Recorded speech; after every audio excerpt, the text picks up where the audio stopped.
myslím, že to funguje. Já se trošku omlouvám za zpoždění, protože znáte to technické problémy všeho druhu, takže musel jsem ještě tisknout zbývající fotky, co byly poslany ještě do 6 a taky mě nešel jak si pustit stream, takže to se omlouvám. A o to rychlejš to dneska ukončíme. A já bych vám předem, nebo na začátku, nebo takhle. Já se jmenuji Radek Balon a jsem zástupce firmy DD Sportu z pohledu marketingu a vlastně mám na starost pořádání různých soutěží, her, natáčení a takovéhle jiné věci. A, no a dneska mám tu čest, že mohu vyhlásit soutěž o fotky, které jste nahrávali. Bylo jich neskutečné množství, nějakých 162 fotek, které byly zveřejněny a jsou všechny tady. Všechny jsem je vytiskl. Je jich fakt hromada. A my vyhlásíme vlastně první tři šťastlivce. A zapálili jsme si tady i svíčku, přece jenom co se děje ve světě je hruza, příklad fakulta v Praze, tak přejeme těmto rodinám hodně sil a doufáme, že to zvládnou, protože jsou tady svátky a tyhle věci nejsou příjemné. Ale my si to nenecháme přerušit, protože chceme aspoň, nebo kvůli takovému člověkovi si přece nenecháme zkazit vyhlášení soutěže. A já jsem si tady vlastně ještě připravil takovej DD Sport Box, jo, je to prostě krabice, v které potom zamícháme všechny fotky a vybereme z nich tři, jak už jsem říkal, šťastlivce.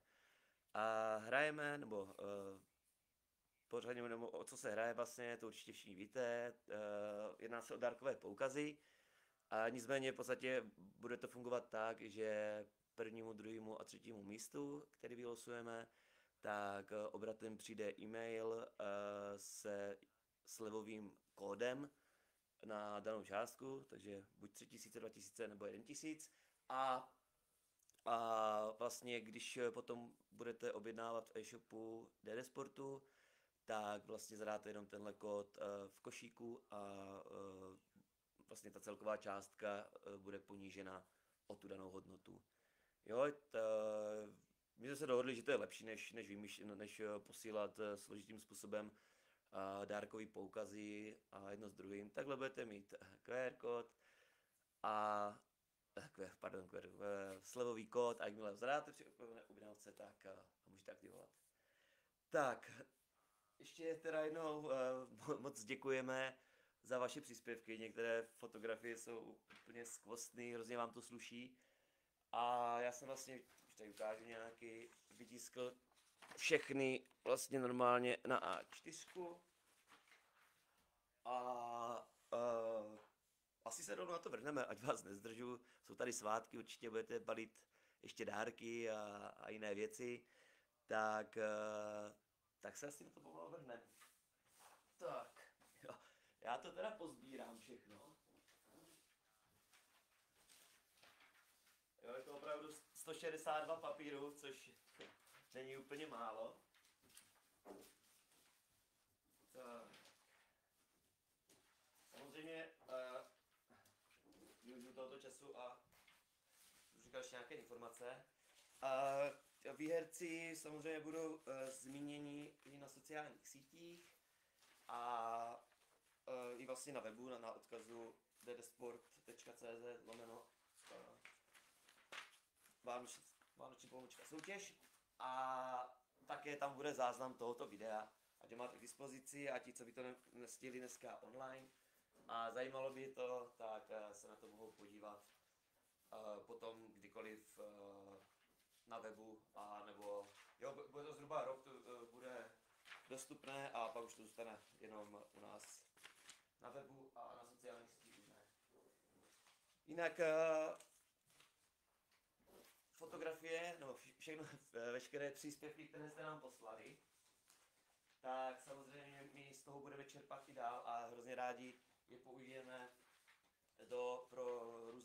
do referencí na našem webu.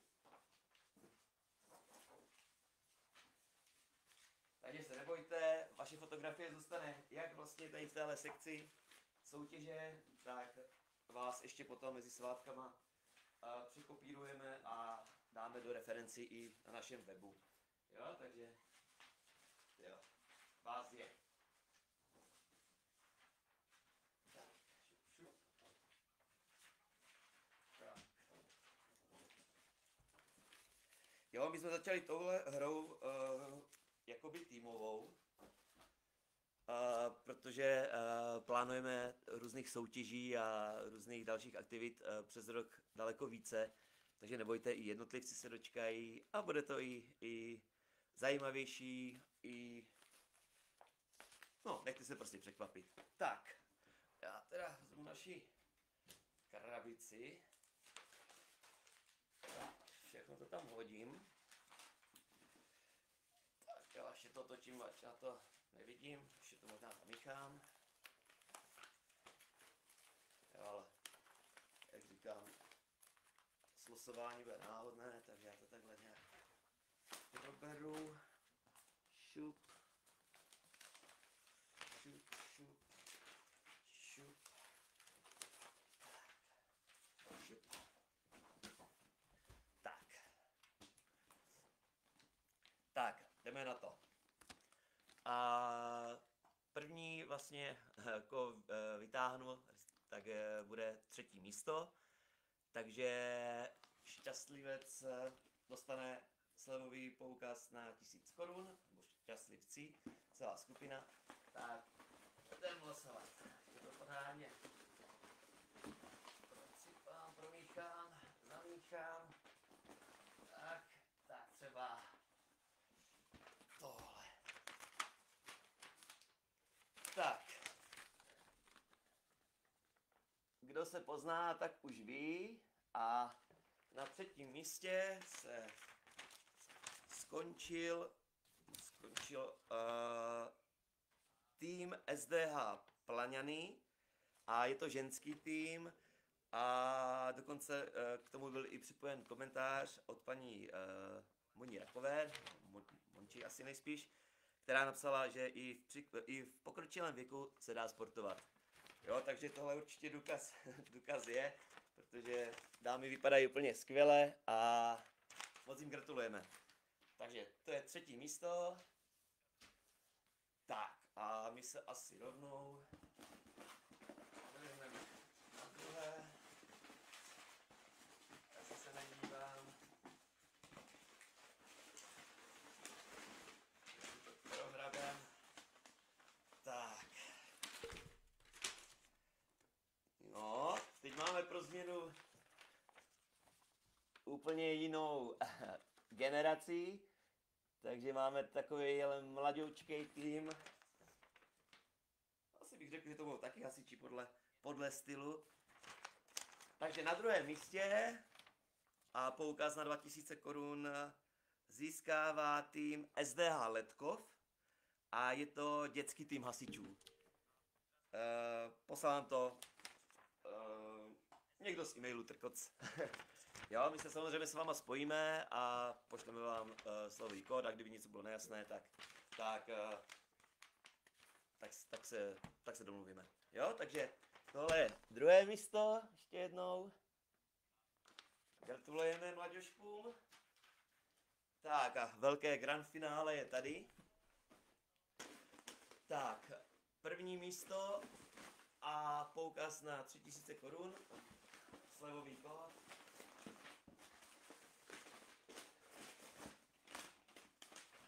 Získává. No. Získávají volejbalistky, to je na první pohled známo. Je to velice nějaký mladý tým žen nebo dívek. A jedná se o volejbalové družstvo starších žákyň TJ Neratovice. Takže moc gratulujeme k výhře, získáváte slevový kód nebo poukaz na 3000 korun a děkujeme za zaslání fotografií Jiřímu Sloupovi a také se s vámi spojíme a pošleme vám kód. No a to je pro dnešek v podstatě všechno. My jsme moc rádi za to, že jste se všichni zúčastnili, protože byli jsme opravdu velice překvapení tím množstvím fotografií a i kvalitou a hlavně v podstatě, jak vám to sluší, jo? Je to velice super vidět vás v akci, vidět vás po závodech. Spoustu z vás nám posílá úspěchy v podobě, že jste mistři, jo, nebo že jste něco vyhráli, okresní kola, ligy, mistři republiky, mistři světa a my si to hrozně moc vážíme. Moc děkujeme. Doufám, že jste si to trošičku užili tu hru, nebylo to nic náročného a těšte se na dalším, něco po novém roce vymyslíme a já už vám asi popřeju jenom krásné svátky, hlavně ať si odpočinete, ať načerpáte novou sílu a hlavně klid a pohodu a do toho nového roku ať stoupíte tou správnou nohou.